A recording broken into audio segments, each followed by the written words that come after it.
Welcome to Drink Beer, Think Beer, the podcast that gets to the bottom of every pint. I'm John Hall. If you've been paying attention to the beer social medias lately, you might have noticed a photo of a Colorado brewed amber ale making the rounds. It's called Retired, and it's a clear homage to the original recipe, New Belgium Fat Tire. This beer, however, is made by Crooked Stave, and Chad Yakobson, the brewery's founder and brewmaster, is here for a conversation. But first, please go visit allaboutbeer.com. There you can find original articles, reviews, news, insights, and podcasts. You can listen to shows like Brewer to Brewer and the All About Beer podcast simply by searching All About Beer wherever you listen to shows. This show and all of the work we do, it's supported by you. Please go visit patreon.com/allaboutbeer.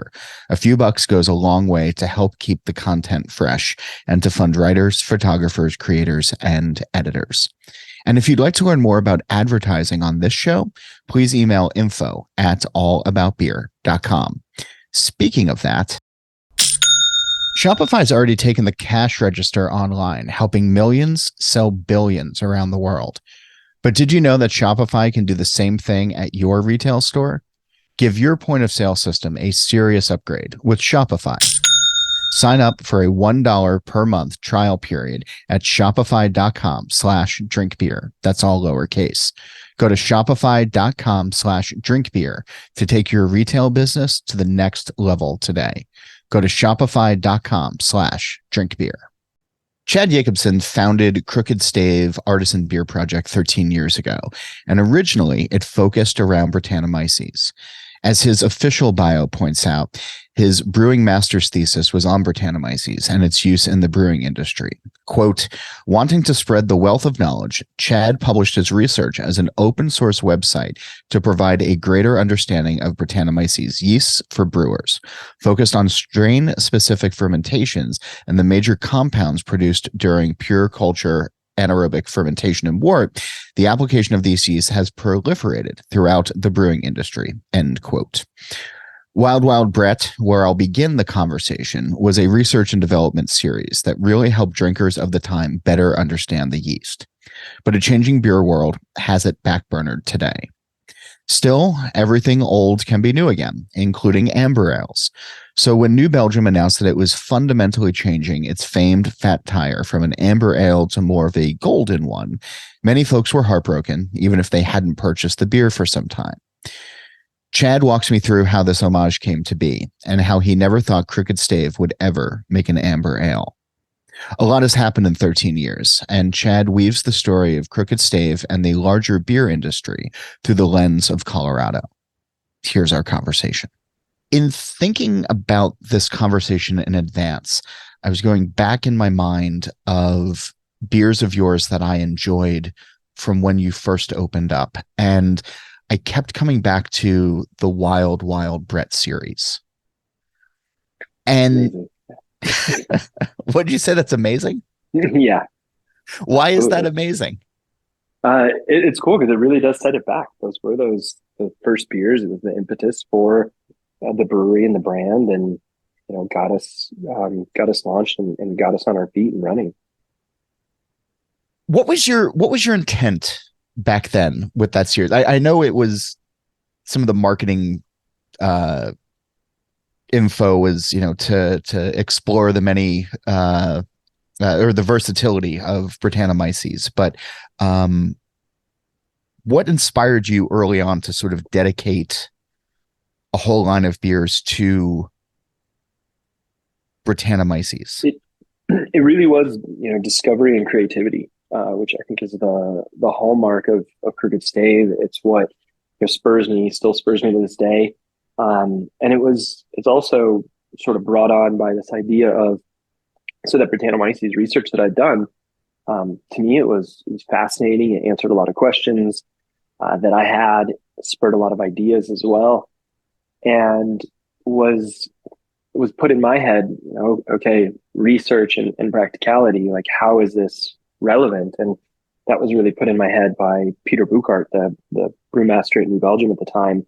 Yeah. And so I was looking for a way. It was like, how can I explore what is Brettanomyces? Brettanomyces is not a style of beer, right? Like if we're like, this brewery's great at making IPAs, or this brewery's known for its porters, or you instantly have this idea based around like, okay, that is a style, a preconceived notion of flavors, what it's going to look like. But if you say Brettanomyces, it's like throwing a dart, at the wall, and is there a target that you're even aiming for? Well, And and even so 15 years ago, though, I mean, it was the tasting note that most people would put out that I imagine will make you bang your head against the wall is horse blanket. totally. Right. I mean, It's that like was just crazy. oh, yeah, you can really taste the horse blanket. Horse blanket. And it was just this blanket statement. I stayed away Right. from Yeah. using the term funk Yeah. forever, because it's like, is that good? Is that bad? Like, what does that mean? So yeah, I wanted to explore that. Like, could Brettanomyces, quote unquote, become a style? Is there something that people wanted that people might drink every day? Or, is it a one-off? Like, we do a sour and barrel aged and these really unique beers. So I wanted to explore that further, because it just hadn't really been explored. You could count on, two hands, like how many total beers had even been made in the United States with Brettanomyces at that point. Yeah. Purposefully. Yeah. Yeah. Yeah. Uh, not to be too disparaging, but yeah, a lot of times It's when it true. would show up, it'd be like, oh, is everything all right at the brewery these days? I, what did you learn from that project? I think I learned a lot about my palate for Brettanomyces. I learned a lot about the Brettanomyces strains themselves, so blending different ones, um, and really got to a point where I felt like I had a solid grip on what the way I like to accentuate those yeast flavors. The last like 3 or 4 beers are the same base beer, and in a way, the same base beer to this day that we use. We don't brew as many of like Saint Beretta, Colorado Wild Sage, some of those that we've done, but it's basically that same base recipe to this day, and it's not too different than I would say a base recipe used for a lot of other things. Just a little bit of accents like from some oats in there to create some mouthfeel. It's weird because this was what 13, 15 years ago, something like that, where those beers were coming out. Yeah, yeah. We're celebrating basically our 13th anniversary is coming up soon here. Okay. There was, I think there's a lot of excitement around those beers at the time and a lot of conversation. I mean, I recall hazily a conversation with you many, many years ago where one of them came out and it didn't hit my palate the right way. And I had some thoughts. Got to be And Wild Wild Brett Yellow. it might have been yellow or it might have been green. I can't I remember. could see that. I could see that for both, for all of them. Okay.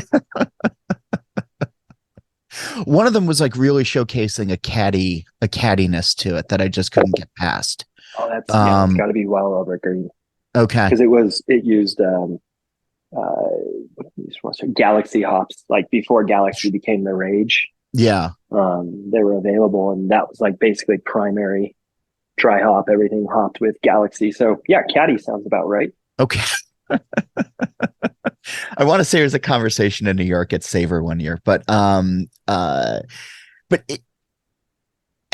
just remember though really diving into those beers because looking back 13 years ago, right, there was still a lot of experimentation going on. There's still a lot of runway or white space or whatever you want to use for unexplored avenues of flavor, especially here in the US.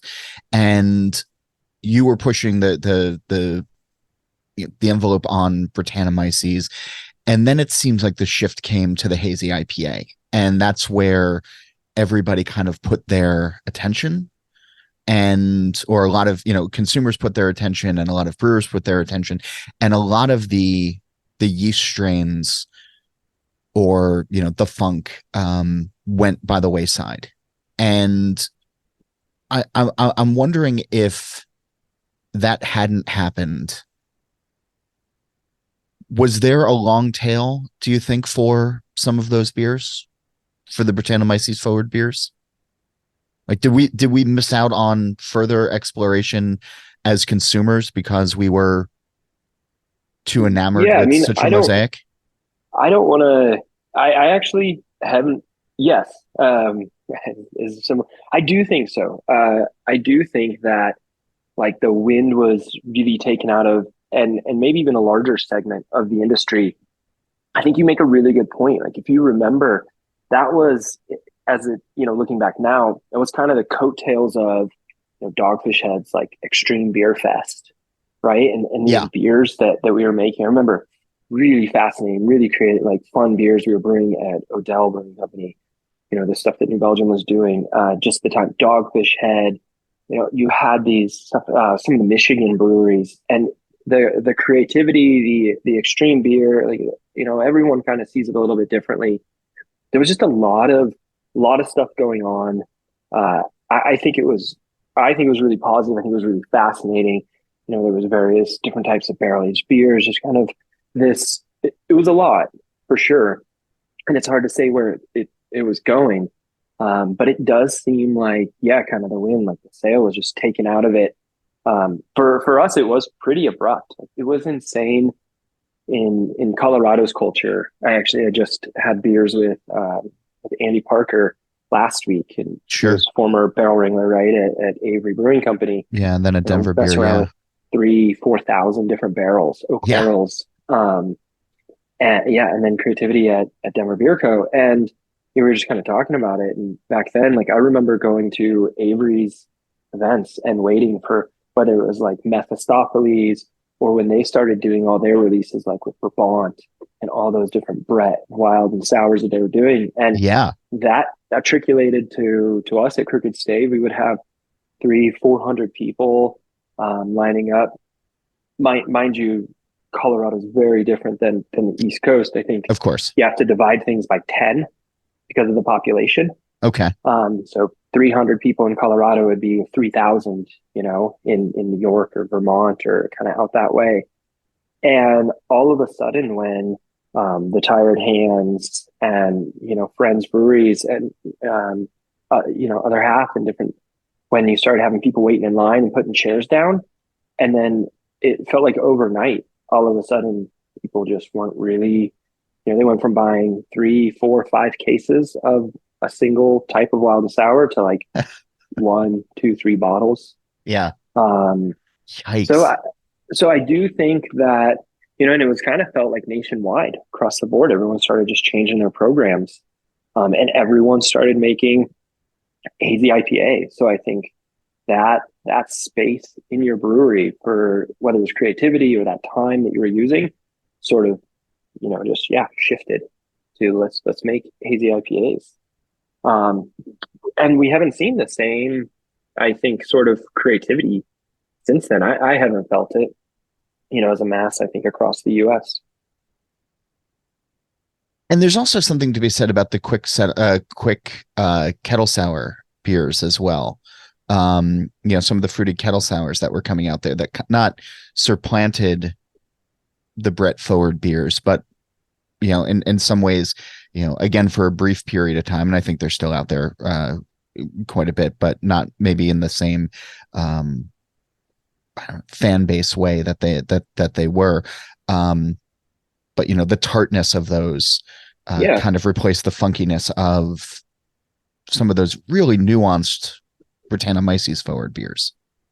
Yeah, I think so. I think it gave away for breweries who couldn't or just didn't have, the equipment and the processes to make the more funky, longer ones. Like I think it started the funky, longer aged beers, and it gave everyone a little bit of an opportunity to play around with tart and sour and fit their palates, right? And so I see them all in the same family. So to me, I saw it positive when people were doing, whether it was kettle sours or, quick tarts or however you want to kind of do it. I think they're all still together there. I just think we saw more of them, right? All of a sudden it was like, if there's 10 sours, there's 50 kettle sours or something, just because it was a little more applicable and approachable for a lot of breweries to be able to do those. They weren't set up for the time really that it takes in the barrels and the processes. Yeah. It's a lot of inventory. I mean, you become a winery storing product for, 1-2 years worth of brewing that you got to build up. It's pretty difficult to do in most modern breweries. Yeah. As just with sort of Brettanomyces on the mind right now, um, are there is it still of interest to you all at the brewery? And if so, is there an audience for it these days? Yeah, it's sour rosé. While it's, as an example, it's still our core sour beer. It is a little bit behind IPA and Pilsner these days. Uh, and we continue to kind of what I consider like innovate or riff on it. So I think we've got Mango Tango out right now. We're always kind of exploring other exotic beverages or cocktails or ways that we can put ingredients together. And I find that sour base to be just a great a blank palette to build upon and to be creative with. And those beers still in our home market and in other markets, relative, of course, still sell well. So there still is this, um, I think, sort of like group of people or sort of like ebb and flow of beer drinkers that get into them or try them or finding them. I look at sour rosé as sort of the jumping point. It's just not as many people are willing to buy a $20 bottle of a long aged wild and sour. It's still out there. Yeah. Our numbers have dwindled actually from what we used to have at the brewery to the point where now we have conversations like, oh, we got to do more of this. Hey, we got to, are we doing the peach sour this year? Like, what's going on? We need to get these because we need to have draft of it. We need to have bottles. So it's there. But as I kind of put it now, it's that the ceiling and the floor are very close to each other when it comes to sour beer. So, and that part of that kind of coattails, I think the ceiling was higher before. Is there, I mean, I was going to ask, like, is there a way to get some of that back or to reintroduce, or even just for the first time, introduce, Brettanomyces forward beers and the nuance behind it so that, because I, in some ways, I feel like the conversation has reverted back to, at least in tap rooms, to the horse blanket note. That the good work that you and others did has kind of been forgotten in a very short period of time, just because of the way drinkers are these days. So I guess I'm wondering if, I don't know, is there? I think so. And I Yeah. actually think the way that you're uh, sort of the way you framed that is spot on with what I'm seeing and other friends are kind of seeing and feeling a little bit. The trends in the industry, the waves, the economics of beer are really, really fascinating. Uh, the explosion, right? So like kind of put some time on it. But from like 2010 or so, we had 6,000 breweries open up. Yeah. It's three times what we had. It's 75% more than what we had before. We were under 2,000 breweries. And it was, if I'm getting my dates right, I think it was in the mid to late 90s when we were around like 800. Yeah, that sounds about And right. before that, there was more. There was, I don't think it was quite 2000, somewhere in the 1200, 1500s. And we had 3, 4, 500 breweries. I think mostly brew pubs, but close in the late 90s, right before kind of the 2000s or so in there, for different reasons than what we're seeing now. But that was not that long ago. If you look at that kind of run, I mean, we have these kind of 10-year ebb and flows, like peaks and valleys, which is pretty short when it comes to industry. I think it still talks to how new and how young our industry is. Yeah. So those conversations being reverted, kind of where we're at and stuff, is honestly really how it feels. It does, and I got another friend who, the way he put it, he was saying, he's like, yeah, the industry feels like Benjamin Button. It feels, he's like, I remember he's like, we were going to Philly Beer Week. We were going to an event in New York. And it's like, it was around 2012. And we're like, what are all these people doing outside the bar? Like, what's going on? And they walked in and people started cheering. And he was like, what is going on, right? That was around that like 2012, 2013 time. It feels like it's like 2011, 2010 again. Yeah. It's just kind of where it's at. So I think for anyone who's, as you see these peaks and valleys, yeah. So, I mean, am I surprised that people are talking about like horse blanket, or maybe some of the conversations are, it seemed like where they were back then? I'm not, and I see that even as being positive in some ways. Certainly here in Colorado, Crooked Stave is old enough that most new beer drinkers don't know about us. When you're not the bright shiny new thing anymore, it's really easy to quickly kind of be another brewery. And That's so hard to believe. Yeah. Right. But the same can be said, I think, for sour beers. So I see the world as a pendulum that swings, right? Hazy IPAs are one extreme side of the pendulum. And one of the ones that I love are, these Pilsners that you're seeing as well, are clean lagers being made by brewers and being, meticulously made as well.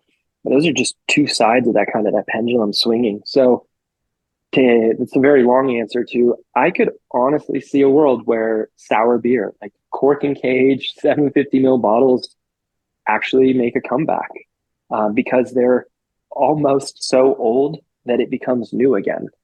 And that's just kind of the way the world works in many ways. So we'll see. I don't know, but I think there's a possibility, and would make me chuckle. That's for sure. Wait, I have to ask, are you saying this to try to manifest it because you have a warehouse somewhere that's filled top to bottom with cage and cork and 750s? No, we would be SOL. We used to in 2016. We had 75,000 bottles, bottle conditioning. Yeah. Now we have 25, 30 bottles sitting on our shelves for sale in the tap room. Yeah. No, we would all of a sudden be racing to try to make more. But as soon as you do that, then then the bottom falls out again. So you just kind of ebb and flow and do things as it comes. That's what I love about the sour beer that we put into cans, because it's traditionally fermented, 100% oak with all the organisms. I wanted to ask about that. Yeah. Yeah, it's living. I call them, quicker sours because it doesn't take us a year to make them, but they spend months fermenting, then on fruit, and then being packaged. But we're putting them into a package that clearly the consumer wants. In Colorado, 12-ounce sells better than 16-ounce, and I also think 12-ounce is a very approachable package for a sour beer, a tart beer. And they blur the lines between, long aged, funky, but also that, quick tart, approachable. So I think they're very approachable for a lot of consumers, even consumers who aren't that interested in beer times as well. So. When you started off, with the Wild Wild Brett project, and then you sort of mentioned where, some of your beers are behind Pilsner, behind IPA. So presumably a clean beer program. This is probably not the trajectory that you thought the brewery was going to be on 13 years ago. Are you satisfied with where it is now, though? I think that it's almost like two questions there. Okay. In a way. So very much so. And actually, I always kind of quote this, but there's a interview somewhere I can't find anymore. It was with the Coloradoan, so the newspaper up in Fort Collins. Mm-hmm. And it was about early 2011. I think it was early 2011. It might have even been late 2010 before I'd actually made any beers at Crooked Stave, like brewed yet. And I talked about making these hazy IPAs, which was really confusing to people because hazy IPAs hadn't come onto the market yet. There was just Hill Farmstead and The Alchemist that were making them back then. And so I was like, yeah, we'll do these unfiltered IPAs. We didn't have the term hazy IPA back then. Yeah. I'll do a Baltic Porter, and we'll do some barrel aging projects. So I talked about some of the clean beers, if you will, right? Saccharomyces only beers that we would produce and be making. The original like origins, well, and still to this day. So like our Burgundy sour and our dark sour, both of those are lagered beers. So we were making lagers from day one. Just wasn't what was talked about because it became Nightmare on Brett and Origins, this like Flemish sour. Yeah. So I did always see us producing these clean beers. I don't know if I thought it would be as big of a proportion, right? I think if we were to take everything, add up all the beers we do with Saccharomyces and all the beers we do with sour, we're probably 85% clean beer, 15% sour, and that 15% is made up of sour rosé and those sour rosé, the petite sours, some of the fruited sours, the stuff that we're doing all in fooders is what would make up that volume of that. I'd love to now go back and look at our look at what we're actually at to see if it is that high. But that would be kind of my guess would be around 15% sour beer and 85% Pilsner and IPA. Is there, so I guess with that evolution then, and I don't know, the way things have changed in the last 13 years, I imagine in some ways it sort of helped you stay nimble or not be beholden to any one particular thing. Is that fair? Absolutely. And that part I would certainly say was not, I did not have the foresight for. A lot of that came down to kind of right place, right time, and kind of luck. I did have I've got a note in my phone from 2012 or something that says, I think it says put Wild Brett Orange in a can, which is what went on to become St. Bretta. Okay. So it was put that in the can. I definitely saw, it's easy being here in Colorado to see kind of the can revolution with Oscar Blues and with Upslope putting beers in cans. I can see which direction that goes. Then New Belgium was a really quick to jump on as well and start getting beer in the cans. And you could see this is a good vessel for this. I don't exactly think we should put sour beer into it, but I'm never going to say, never. Right. And then Brettanomyces. And then it's if we're putting Brettanomyces, we should do some sour beer. So we spent the time with Ball, to check the linings and everything like that, which wasn't a tough thing at all. And putting those beers into cans and getting a canning line. Because at one point we were in I think it was probably around 2015 or so. I was looking at bottling lines, and we were looking at bottling lines that would do 10,000 bottles, and be able to bust this out in a day and be able to do cork and cage and being able to do bottle conditioning. And, we would have spent a Lamborghini's worth amount of money on a really nice bottling line to literally have the market fall out. Oh yeah. And along the way pivoted and was I really want to do these Brett beers in cans. So we started looking at canning lines as well, pulled the trigger on the canning line, had that coming in. And so it was in 2017 when we started to can some of the Brett beers on a mobile canning line. And then we got our canning line in later in 2017 and got up in packaging. And we had been doing the clean beers on draft. So IPAs on draft and some Pilsners on draft. And we just transitioned it into the cans as well. And if you look at it for us as a brewery, 2016 was kind of the pivotal pinnacle year. We went from essentially selling out of Mama Bear Sour Cherry Pie in the tap room during GABF to what I was talking about, where people are just buying a couple of bottles of beer at a time. We were ramped up to keep making larger proportions. It was always my dream, sort of my vision with the company, was to introduce people to wild sour beer, but at a very, very high level, so that if you were in New York or if you were in Minneapolis or Seattle or San Diego, and someone was what's sour beer? What's sour beer? I want a Crooked Stave to be available so that we could be an introductory beer. Try the sour rosé or try these beers. And then, they would kind of make their way up. So that wasn't what happened. Instead, it was, the IPA started selling really well, and Pilsner, Bomb Pilsner was selling great. Yeah. And so we kept, creativity becomes not just in your recipes and in your ingredients, but in your process, and having really strict processes so that when you can make 6 different Pilsners like we'll do, or lagers, they're actually different beers and they don't just all taste the same. That becomes a lot harder to do. And that's quite creative. And that's something that I think we do very well at Crooked Stave. More in a moment, but first, thanks to this episode's sponsor. You know that's the sound of another sale on your online Shopify store. But did you know Shopify powers selling in person too? That's right. Shopify is the sound of selling everywhere. Online, in-store, on social media, and beyond. Sign up for a $1 per month trial period at shopify.com/drinkbeer. That's all lowercase. Go to shopify.com/drinkbeer to take your retail business to the next level today. Shopify.com/drinkbeer. And now back to my conversation with Chad Yakobson of Crooked Stave. It's so interesting to hear you talk about having the wild beer out there in the market that people could pinpoint when they wanted to learn, because the era in which you came up and I came up and you know, some of our peers in, you know, either writing or brewing, was that era of bottle shares where if you wanted, you know, an alt beer, there was maybe one that was nationally available, or if you wanted, you know, an amber ale, there was one or maybe five that were nationally available. Like there wasn't a ton of choice out there in package.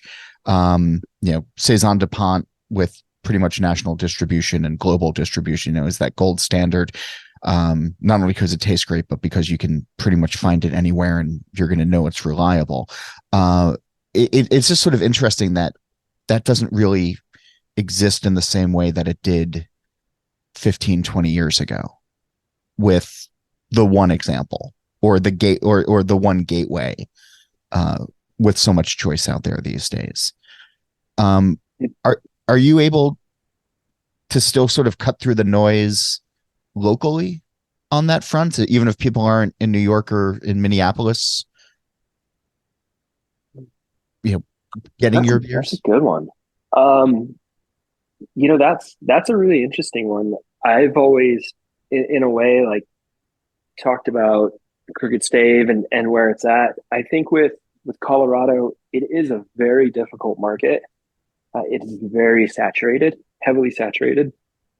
I can never remember. The statistics are always fun, right? Because you can make statistics look, you know, any way you want. So while there might be 450 or 500 breweries in California, there's only, you know, 350 or 400 breweries in Colorado. However, Colorado only has like 3 million people on the Front Range, and California has 40 million people. Right. So when you start to divide the numbers out, like a brewery per 100 people in Colorado, there's like a brewery per 500,000 people in California. And so what ends up happening in Colorado is if you are not one of, say, the top 5 breweries in Colorado, we're all just kind of sharing a piece of the puzzle. Gallon Mentors kind of put it, he calls them butterflies. You know, people just kind of fly by and grab different things. And so I think what we see a lot of, especially in Colorado, in the local market, is that you don't have, like, there aren't just Crooked Stave drinkers, you know, or we can name any one of our friends' breweries, you know, outside of a unicorn or two brewery. People are just, there's like 10 or 15 of us who are all, I think, making really, really high quality beer. We all kind of have our own takes on IPAs and Pilsners, and we're all sharing the same customer. So when they walk in to buy a 6-pack, it's just, what's new that I haven't bought from? Oh, I already had that one from that brewery. I'm going to try a new brewery today. And then, you know, the next week or a couple days later, oh, I haven't had this new one from that brewery. I had another one of their beers, but I'm going to try this one. So it is this sort of like trying to keep up, trying to, you know, I kind of use quotes when I say innovate, but innovation comes in so many different ways. It could be brewing a beer you just haven't brewed before, and people need to try that one. It could be, you know, you did a one-off, you really liked it, so you bring it back as sort of a seasonal because you saw that there was a little more pull on the shelf for it. So just trying to like stay in tune and really watch for that. So that would kind of be the way I would sum up the local market here in Colorado. Fortunately, we do have a lot of, you know, high proportion of people are drinking craft beer. It is popular. It is common. to drink craft beer. So Yeah. it's enough. I'm always inspired when I go to Colorado. I was out there for the Great American Beer Festival a couple weeks ago, and even your airport bars, dive bars, like no matter where you go, there's going to be local beer on tap. It's not just going to be a draft tower of one major corporation with a couple of their handles. There's going to be fun diversity in there and diversity of styles as well. And this was the first time I think that I was in Colorado where I could not find a familiar amber ale on tap. And Yeah. I'm guessing that I'm not alone. And I'm also guessing that that's something that folks are missing locally, and what inspired you all to release Retired. Yeah, 100%. I mean, for me, even just starting like from, I'd say my personal story, uh, is that I went to, going to college. I'm Colorado native, and so I've always kind of talked about where a lot of people know Budweiser, know Coors. For me, growing up in Colorado, it was also always New Belgium and Odell. And I mean, even to the point where, it can be difficult for New Belgium. A lot of people call it outside of the state, right? Fat Tire Brewing Company. Yeah. Because Fat Tire is such a staple and such a brand. And it's kind of a beautiful thing. And then, Easy Street Wheat was another one of them for Odell, which Yeah. it's another beer that went away as well. Odell now has it out, I believe, is like a seasonal, but Easy Street Wheat is not year round. And I think it piggybacks on a little bit of what I was talking about, where I mean, there are definitely New Belgium drinkers, there's Odell drinkers, Bud Coors, and here in Colorado where we're sharing that pie, but even larger breweries, right, are feeling it, because sometimes you're feeling it because of some of that creativity, right? We go back to 10 years ago, 8 years ago with the Extreme Beer Fest and some of those things that we were being able to participate in, but those set the different breweries apart as well. With less of that, now it's more of making these same brands, to speak specifically of, on New Belgium and Fat Tire, and, they're brilliant with the Voodoo Ranger line. It's a juggernaut. Yeah. Yeah, it's a unicorn that's built a moat. There's very few brands like that Yeah. across the world. A unicorn that built a moat. I like that. Yeah. I mean, you got another ones like Lion Kugels, with their technology and around the shandy and everything. So, the easiest, the simplest, would be, as much as we talk about Crooked Stave and Brettanomyces beers, and I mean, we don't have a single quote unquote Brettanomyces beer the way we used to brew them in any fermenter at this point. We have our foeders filled with wild and sour beer, but there is no St. Bretta or anything else. There's like little one-off Brett beers that we do maybe once a quarter, right? And yet Wild Brett was what launched our brewery. Yeah. The same goes for with Fat Tire. And so I think, when you're not real close to the product itself, right, and you're very nostalgic about something, when we heard that it was switched and it was a blonde, I believe, correct me if I it's like a gold. It's like a golden ale of some kind, or a golden yeah, it was yeah. I had one for the first time on draft when I was in Colorado a couple weeks ago at the airport, and I was like, "Oh, yeah, this is a perfectly nice airport beer." But it's great. But that beer for me as a visitor was always, and I've talked about this on the show and other places, but for you all in Colorado, or the very few states where New Belgium distributed early on, it was a real treat to get Fat Tire. Like, it was never an amazing beer taste wise, but it was reliable and it was refreshing, and it kind of scratched an itch. And I think that some of the exclusivity of its range made it a little bit more desirable. I remember, when my best friend got married, we got cases brought out from Colorado to New Jersey because we couldn't get it here at the time. And then when it became available in New Jersey full time, I went down to my local and I had a pint and I was like, "Oh, this is nice." And then I don't think I ever ordered it again. And because some of that funny how those things specialness work. was gone, Those lost. Yeah. Yeah. Yeah. It's like In and Out Burger. Yeah. Once it's in your state, you're like, never mind. Exactly. No, it's true. And I think they didn't ship west of the Mississippi for a while. Yeah. And they didn't come Which is into funny because Jersey it's until 1718, something like that, maybe. the Yeah. same thing that Coors did as well. I mean, you used to not be able to get Coors west of the Mississippi either. And my dad talks about like used to flying out of Denver. You would people because this is when you could bring beer and stuff on the plane, and you would have like cases of Coors up above. And that was Fat Tire 20, 30 years later being able to do it. So it certainly is kind of one of those nostalgic things, one of those beers that is sort of unicorn beer. And so for it to be gone is just sort of like a one of those things that you never questioned, you never thought would happen. Like, well, New Belgium will always make Fat Tire. Yeah. That's a given. And I really applaud them actually for making the change. And when you start to look into things, it makes a lot of sense. And so then it just kind of became interesting because I'm a big proponent of never say never. And I definitely said that we will never make an amber ale. So it's funny, the retired, I could say that it's even making fun of me in a way, that allowing our leadership team and everything to drive the bus. So, our distribution company to say like, hey, like we want an amber ale. We'd like to have you guys make one and be able to sell it. And so that was birthed like 6 months ago, 8 months ago, maybe. Okay. When we do our brand development meetings, we're trying to work upwards of 12 months out.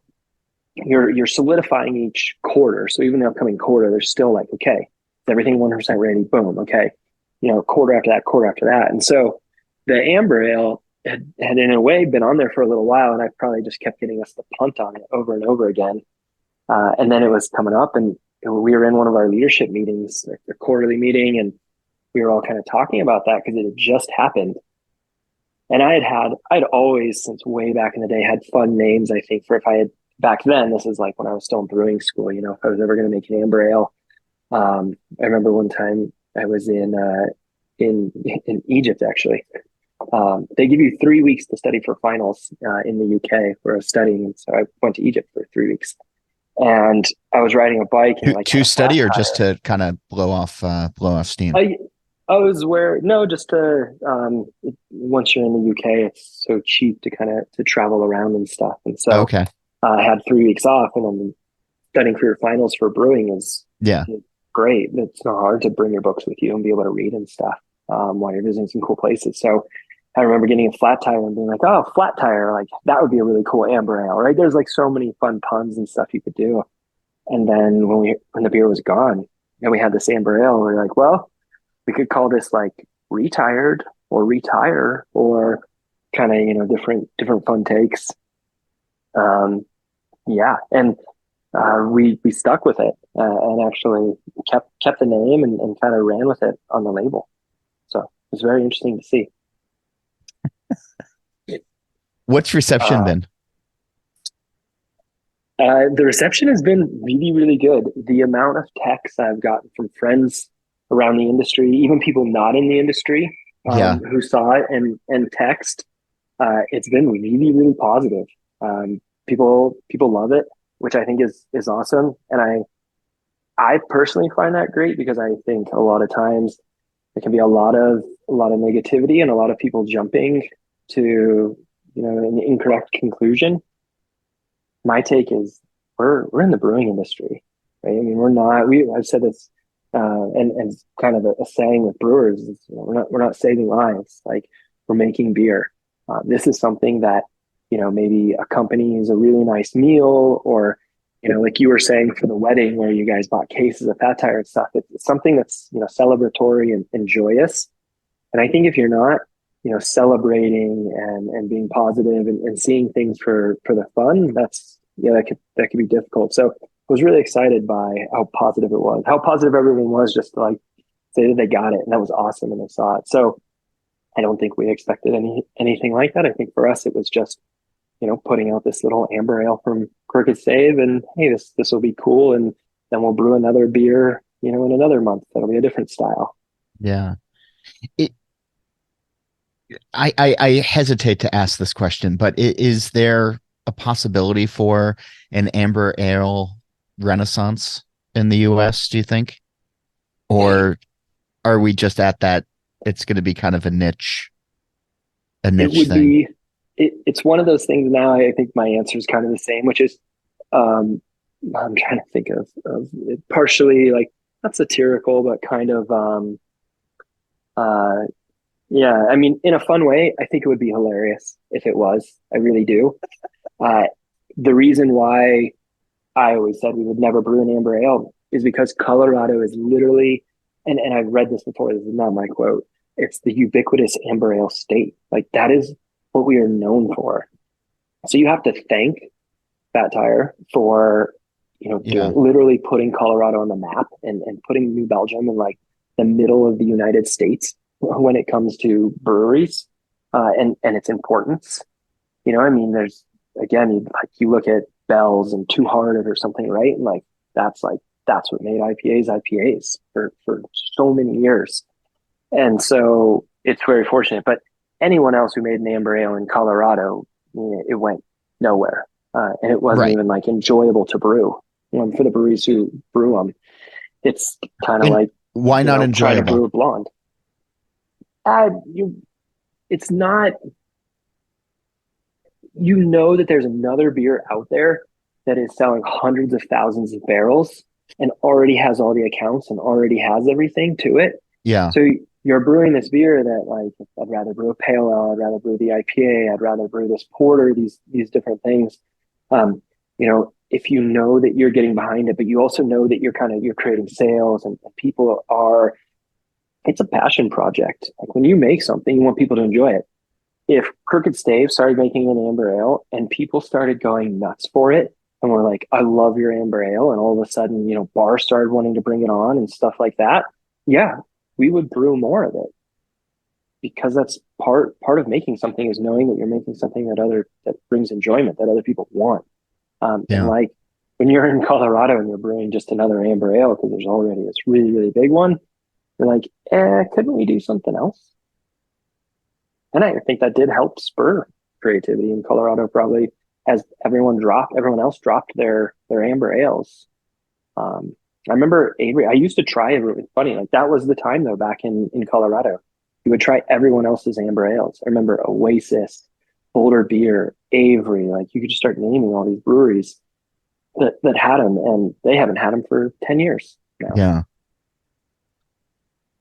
Um, I have my own answer to this, and I'm going to put you on the Yeah. spot if that's all right. But the wedding got me thinking of bringing in those cases, and then you brought up how Coors used to be, people would fly with it, and obviously Smokey and the Bandit. And um, is there? I have my own theory on this, but is there a Colorado beer in your mind these days that has now taken that mantle of people coming in to get it, to bring it outside of the state, to bring it back home?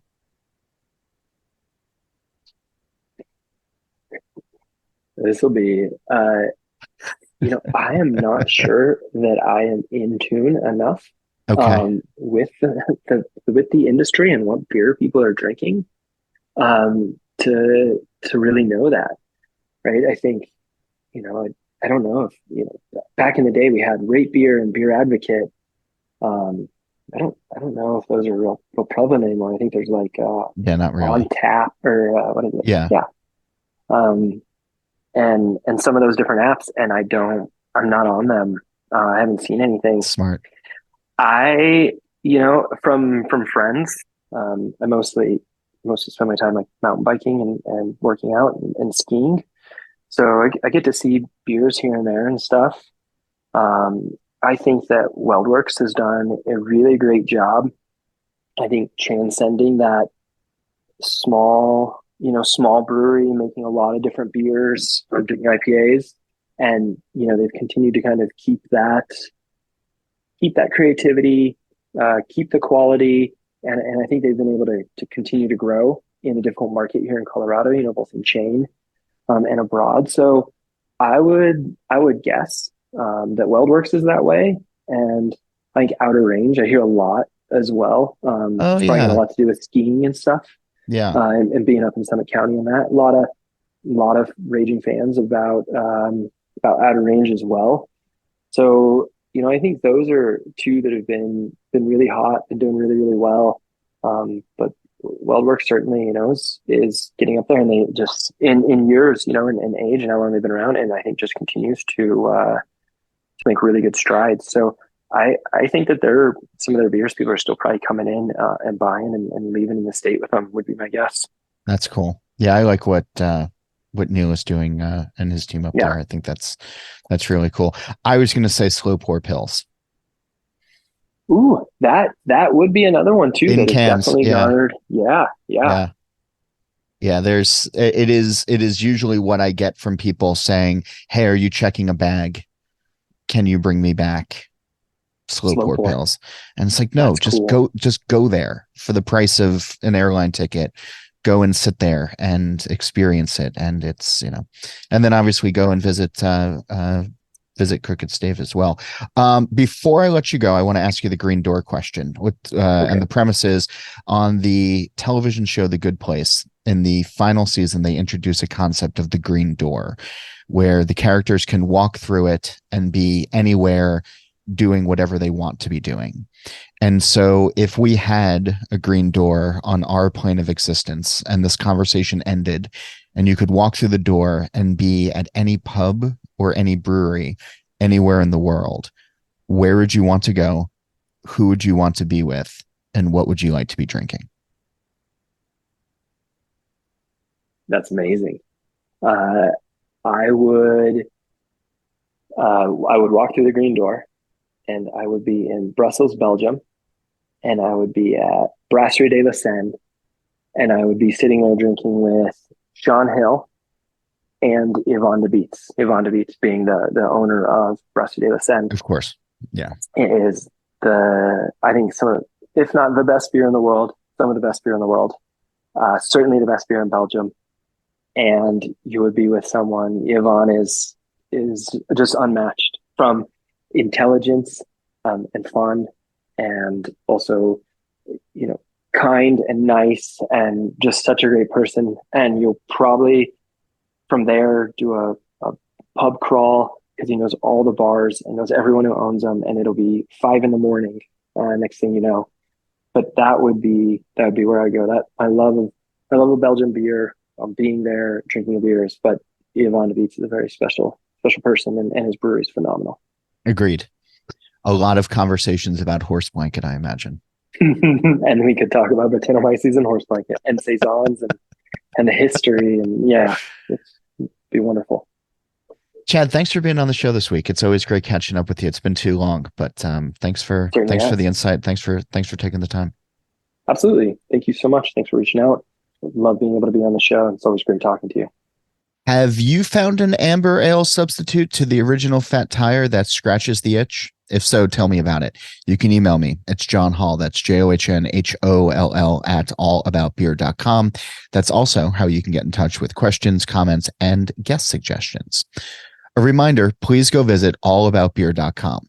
There you can check out the podcast page, the merch page, and read great new content, as well as the archives going back to 1979. This Week in Rauch Beer is also going strong online these days. The Facebook group is easy to search, and on Instagram, we're at TW Rauch Beer. Don't forget, you can also follow All About Beer on all of the social media channels at All About Beer. And if you're interested in supporting journalism in the beer space, you can email us at info@allaboutbeer.com, or you can simply go to patreon.com/allaboutbeer. Speaking of that, here is a quick word from this episode's sponsor.